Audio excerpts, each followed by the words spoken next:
जैसा मैंने आपको बताया था कि अभी हम सवाल से समीकरण कैसे बनता है उस पर हम चर्चा करेंगे।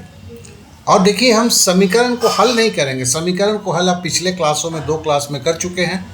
अभी सबसे बड़ा मुद्दा है कि सवाल से समीकरण। तो पहले एक सवाल को उठाते हैं। बोलता है, डेविड ने 48 स्वादिष्ट कुकीज़ बनाई है। डेविड ने 48 बिस्कुट बनाया है। वो अपने दोस्तों के बीच समान रूप से साझा करना चाहता है। सबको एकदम समान समान रूप से देना चाहता है। यदि प्रत्येक मित्र को 4 कुकीज़ मिलती है, मतलब 4 बिस्कुट मिलता है, तो डेविड के पास कितने मित्र हैं? अब देखो, सवाल से समीकरण बनाने का सबसे पहला नियम जो है, जो पूछा जाता है उसे ही x माना जाता है। यहाँ पूछा गया है कितने मित्र हैं, पूछा क्या गया कितने मित्र हैं, तो हम बोलेंगे मान लिया x मित्र है। तो सवाल से समीकरण का पहला नियम कि जो पूछा जाता है उसे ही x मान लो। तो हमने क्या माना? डेविड के पास x मित्र हैं। अब बोलता है x मित्र हैं, आप 5 जन हैं, सबको 3-3 चॉकलेट मिलता है, तो क्या करेंगे?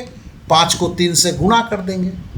तो यहाँ पर सबको बराबर 4-4 बिस्कुट मिलता है, तो x दोस्त है। अब देखिए, सवाल को समीकरण में बदलने में मेन गेम यही है। इसके लिए ये अगर सही से सीख लेते हो ना, कितना भी उल्टा पुल्टा घुमाया हुआ सवाल है, सब कुछ कर सकते हैं। अब साथ में ये भी बात है, समीकरण से सवाल के जवाब कुछ लंबे हो जाते हैं। छोटा करना भी सिखा दूंगा दोस्त, अभी तो ये सीख लो। तो क्या है? डेविड के पास x मित्र हैं, सबको 4-4 कुकीज़ मिला। तो फिर क्या करेंगे? डेविड के x को जो है, हमने x लिखा, सबको 4 कुकीज़ मिले, तो कितने कुकीज़ मिलेंगे? तो x को हमें 4 से गुणा करना होगा। गुना जोड़ का ही एक पर्यायवाची है। अगर 5 आदमी को 4-4 चॉकलेट मिलते हैं, आप ऐसे भी कीजिए, पहले आदमी को 5 मिलेगा, दूसरे आदमी को 5 मिलेगा, तीसरे को 5 मिलेगा, चौथे को 5 मिलेगा, जोड़ देंगे तो 20। उसका शॉर्टकट क्या है? 5 को 4 से गुणा कर दिया। तो यहाँ पर भी 4 कुकीज़ है, x मित्र हैं, तो 4 से कर दिया।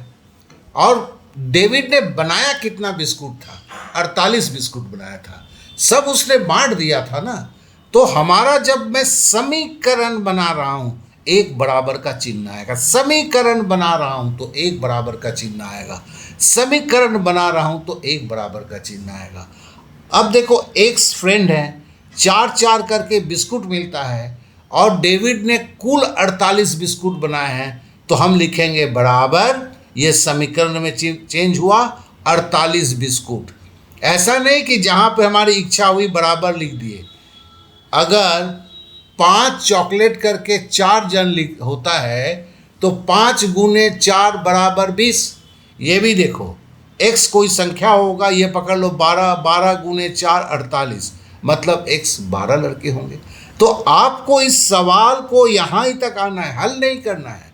अभी जो 12 सवाल दिए हैं उसमें केवल एक ही प्रयत्न करना है, आप सवाल को पढ़ें, इस तरह से समीकरण में चेंज करें।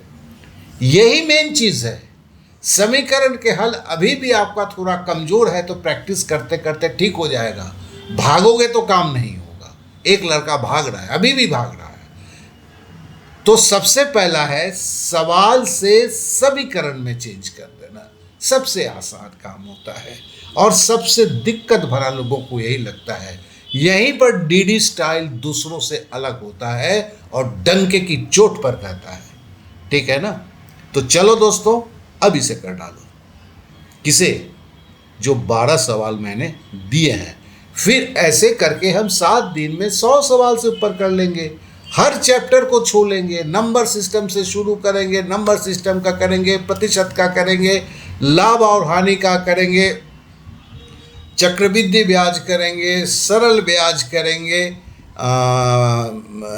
आयु पर सवाल करेंगे, लाभ हानि तो बोल ही दिया है, क्षेत्रफल के ऊपर सवाल करेंगे, जितने भी चैप्टर हैं सब पर कुछ कुछ कुछ कुछ सवाल करेंगे। आपको समझ में आएगा कि सवाल से समीकरण में कैसे ढाला जाता है। क्लियर हो गई बातें?